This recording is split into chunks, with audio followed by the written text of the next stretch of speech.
अस्सलाम वालेकुम क्लास। आज हम जो है अपना लेक्चर स्टार्ट करने लगे हैं एफएससी पार्ट 2 में से, और उसका चैप्टर नंबर 15 है। और आपके पास है फर्स्ट चैप्टर होम्योस्टेसिस। इसका इंट्रोडक्शन देख लेते हैं। इंट्रोडक्शन के अंदर ये है आपके पास कि homeostasis is a combination of two words. Combination of two words, which words? It is a combination of Greek word. Greek word के अंदर आपके पास क्या है कि ये आपके पास होम्योस्टेसिस है। First is homeo and stasis. Homeo means same and stasis is maintenance या मेंटेन करना, किसी भी एनवायरनमेंट के अंदर अपने आप को मेंटेन करना। इस टर्मिनोलॉजी को फर्स्ट जिसने बोला आपके पास वो है आपके पास Walter Cannon. He was a physicist, ठीक है। और किस टाइम में जो है वो टाइम में इसने ये टर्मिनोलॉजी यूज की है वो आपके पास है 1930 में। अब इस टर्मिनोलॉजी के अंदर हम इसकी डेफिनेशन देख लेते हैं। डेफिनेशन के अंदर क्या है कि it is a mechanism that maintain the internal environment from the harm of fluctuations of external environment. Now question raise होता है यहाँ पे class, what are fluctuations? These are basically changes. इस डेफिनेशन के अंदर दो आपके पास है वो चीज़ें हैं, वो ये हैं, एक एनवायरनमेंट है इंटरनल, दूसरा एनवायरनमेंट है एक्सटर्नल। अब आपके पास दो एनवायरनमेंट के अंदर जो चीज़ चेंज हो रही है वो आपके पास है फ्लक्चुएशंस आ रही हैं, जो एक एनवायरनमेंट दूसरे के ऊपर इफेक्ट कर रहा है। अब जो ये इफेक्ट है इसको करना है मेंटेन। इस मेंटेनेंस को आप बोलते हैं होम्योस्टेसिस। अब इसके अंदर क्या होगा, ये दो एनवायरनमेंट क्या चीज़ हैं इसको थोड़ा सा एक्सप्लेन कर लेते हैं। इंटरनल एनवायरनमेंट, ऐसा एनवायरनमेंट जैसे आप एक रूम में बैठे हैं, जैसे मैं एक रूम में खड़ी हूँ, तो मेरे साइडों पे जो एनवायरनमेंट है ये आपके पास क्या होगा, आपकी बॉडी के बाहर एक्सटर्नल एनवायरनमेंट होगा। लेकिन जो बॉडी के अंदर का एनवायरनमेंट है आपके अंदर, वो कौन सा एनवायरनमेंट होगा?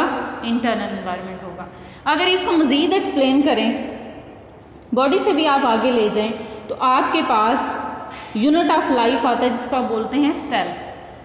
अब सेल के अंदर एनवायरनमेंट है इंटरनल, और सेल के बाहर जब आप देखते हैं, यानी सेल के बाहर का एनवायरनमेंट क्या होगा आपकी बॉडी के अंदर, लेकिन सेल के बाहर वो होगा आपके पास external environment.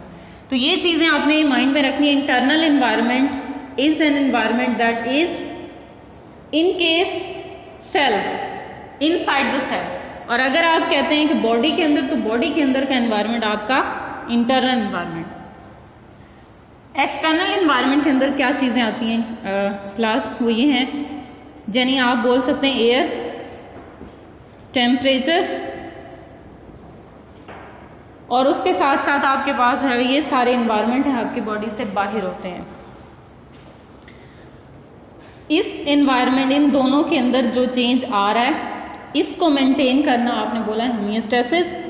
Internal environment change होगा किसके बिहाफ पे? एक्सटर्नल एनवायरनमेंट पे। और एक्सटर्नल एनवायरनमेंट जब चेंज होगा ये काज करता है इस एनवायरनमेंट के अंदर चेंज। तो ये आप कह सकते हैं कि ये जो आपके पास इन्फ्लुएंस कर रहा है, इसके अंदर चेंज ला रहा है, वो ये एनवायरनमेंट होगा आपकी बॉडी से बाहर या आपके सेल से बाहर का एनवायरनमेंट। उसके बाद आपके पास कुछ इसका एवोल्यूशनरी रोल है। होम्योस्टेसिस एडाप्टेशन है, एक ऑर्गेनिज्म की बॉडी चेंज हो रही है, वो अपने अंदर कोई ना कोई एनवायरनमेंट की वजह से चेंज ला रहा है। वो इसलिए है कि अगर वो अपनी बॉडी को मॉडिफाई नहीं करता, एनवायरनमेंट उसको चेंज किए जा रहा है, तो फिर वो सक्सेस नहीं गेन करता, अल्टीमेटली एक्सटिंक्ट हो जाएगा। लेकिन क्या होगा, इसकी वजह से, इस कंडीशन की वजह से अपने आप को वो बैलेंस कर लेता है। एनवायरनमेंट के अंदर आप कह सकते हैं हमारे पास डिफरेंट एनवायरनमेंट होते हैं, जैसे मेरीन एनवायरनमेंट है, फ्रेश वाटर है, टेरेस्ट्रियल है। तो ये सारे के सारे एनवायरनमेंट, इनके अंदर concentration of solute, concentration of water ये डिफरेंट होती है। कभी आपके पास सर्दी होगी, कभी आपके पास गर्मी होगी, तो उसके साथ साथ आपकी बॉडी बैलेंस होना ज़रूरी है। अगर वो बैलेंस नहीं होगी तो फिर आपकी बॉडी के अंदर वो आप सर्वाइव नहीं कर सकेंगे। इसके बाद हम देख लेते हैं कि होम्योस्टेसिस के कुछ कंपोनेंट्स हैं। कंपोनेंट्स क्या चीज़ होती हैं? जिसको आप बोलते हैं अज्जा, जिससे चीज़ यानी जिस एक ऐसा कंपाउंड बनेगा जिन चीज़ों से वो मिलके आपके पास, आप उसको क्या बोलते हैं? कंपोनेंट्स। होम्योस्टेसिस के बेसिक 3 कंपोनेंट्स हैं। वन इज हीट और टेम्परेचर। सेकेंड आपके पास क्या है? Waste material. वेस्ट मटेरियल कौन सा? जो बॉडी के अंदर कचरा होता है, जैसे आपका घर है, ठीक है, आप उसको साफ सुथरा करते हैं, आपका रूम है, आप उसको साफ करते हैं, बैलेंस करते हैं, एक चीज़, जो चीज़ें जहाँ पे प्लेस होती हैं वहीं पे आप दोबारा रखते हैं, तो वो एक बैलेंस सिस्टम होता है। बट क्या होता है कि जब उसके अंदर आप चीज़ों को बिगाड़ देते हैं, यानी उसको आप सही नहीं करेंगे, तो फिर क्या हो जाएगा? मेंटेनेंस मुश्किल हो जाएगी। तो आपके पास जो वेस्ट मटेरियल है, चाहे वो सेल के अंदर है, चाहे वो बॉडी के अंदर है, वो भी एक कचरा है, ठीक है, उसको निकालना है बॉडी से। अगर वो एक्सेस में होगा तो डेफिनेटली आपकी बॉडी के अंदर जो भी रिएक्शंस होने हैं, जो उसका सिस्टम चल रहा है, वो उसके मुताबिक नहीं होंगे। तीसरे नंबर पे जो कंपोनेंट है वो है water and solute. Water and solute क्या होगा? आपकी बॉडी को, चाहे आपकी बॉडी है, चाहे कोई भी ऑर्गेनिज्म बॉडी है, उसके अंदर वाटर की कंसंट्रेशन, वाटर के मॉलिक्यूल्स का कंटेंट जो है वो आपके पास एक नॉर्मल, एक बैलेंस वे में होना चाहिए। अगर उस नॉर्मल या बैलेंस साइड से वाटर कंटेंट बढ़ता है तो भी मसला है, अगर वो नॉर्मल से डिक्रीज होता है तो भी इसके लिए वो एक प्रॉब्लम है। अब कोई भी बॉडी है, ऑर्गेनिज्म की बॉडी, वो एक बैलेंस स्टेट में नहीं रह सकती। बैलेंस स्टेट में नहीं रहेगी, इट मीन्स कि उसके अंदर या चीज़ अप हो रही है या चीज़ डाउन हो रही है। उस चीज़ को इस स्ट्रेट लाइन पे रखने के लिए क्या करना होगा? उसको मेंटेन करना होगा, रेगुलेट करना होगा। तो रेगुलेशन की जाती है आपके पास वाटर एंड सॉल्यूट की। ये भी आपके पास क्या है? थर्ड कंपोनेंट है होम्योस्टेसिस का। अब इन सब चीज़ों को, तीनों कंपोनेंट्स को मेंटेन करने के लिए जो मैकेनिज्म परफॉर्म किए जा रहे हैं आपकी बॉडी के अंदर, अगर आपकी बॉडी हीट या फिर टेम्परेचर को मेंटेन कर रही है, रेगुलेट कर रही है, तो उस मैकेनिज्म को आप क्या बोलते हैं? Thermo regulation. That means therma, it is also combination of 2 words. Therma means heat, you can say temperature, and regulation definitely to regulate. This is a biological mechanism that maintain the heat in your body. You can say 37 degrees centigrade is your normal body temperature.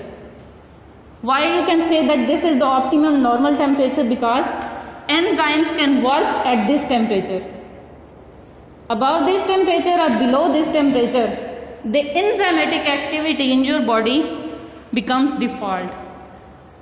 अब आपके पास क्या होगा? ये जब disturb होगा, इसके disturb होने की वजह से आपकी बॉडी के अंदर जितने भी काम हो रहे हैं वो सारे के सारे डिस्टर्ब हो जाते हैं। इसको मेंटेन किया जाता है, इसको इस रेंज में रखने के लिए इस मैकेनिज्म को चलाया जाता है, और ये मैकेनिज्म क्या करेगा? आपकी बॉडी का टेम्परेचर 37 डिग्री तक मेंटेन कर देगा। अगर आपके पास कंपोनेंट है वेस्ट मटेरियल है, वेस्ट मटेरियल का क्या होता है? जब भी कोई रिएक्शन हो रहा होता है उसके अंदर क्या होगा? उसके प्रोडक्ट्स हम लेते हैं, हमने लेनी है एनर्जी, ठीक है, आपने यूज़ किया ग्लूकोज, ग्लूकोज को डेफिनेटली आप तोड़ेंगे तो उससे क्या चीज़ बनेगी? कार्बन डाइऑक्साइड, सेकंड क्या होगा? वाटर। अब वो आपके लिए वेस्ट है, क्योंकि आपने लेनी है सिर्फ और सिर्फ इसके अंदर से एनर्जी, एनर्जी को आपने लेना है, लेकिन कार्बन डाइऑक्साइड एंड जो वाटर था इज वेस्ट, ये भी बॉडी से निकलना है। अगर आपने वेस्ट रिमूव करना है अमोनिया फॉर्म में, या उसके साथ नाइट्रोजन कंटेनिंग कंपाउंड्स आपने रिलीज करने हैं,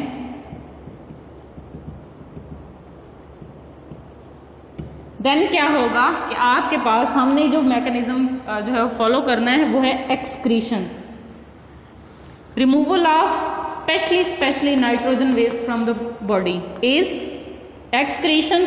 और आपकी बॉडी के अंदर ये जो कार्बन डाइऑक्साइड वाटर बना है ये तो मेटाबॉलिक वेस्ट है, but carbon dioxide removed in the form of gas from your body with acceleration.